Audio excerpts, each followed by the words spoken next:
ఈ రోజుల్లో యాంటీలకి చాలా ఇంపార్టెన్స్ ఉంది.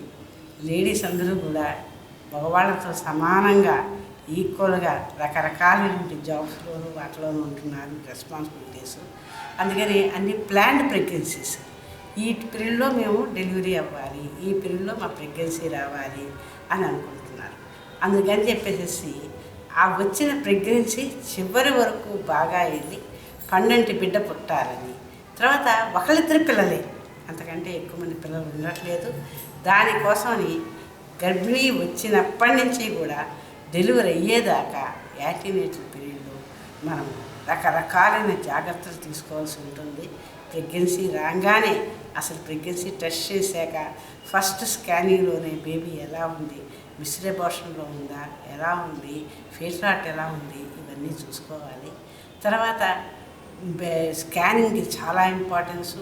NT scan, TIFFA scan, other scans.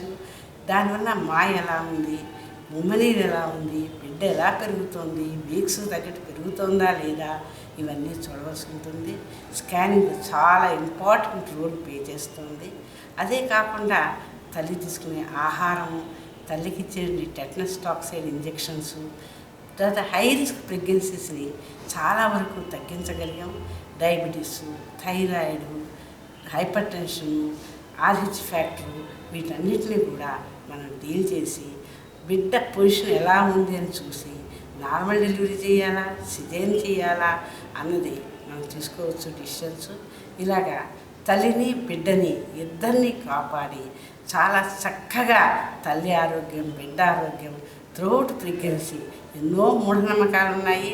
ఇన్ని మూఢనమ్మకాల మధ్యలో భార్యాభర్తలు ఇద్దరిని ఎడ్యుకేట్ చేస్తూ సరైన ఆహారం ఇస్తూ మంచి చక్కటి పిల్లల్ని బయటికి తీయగలుగుతాము.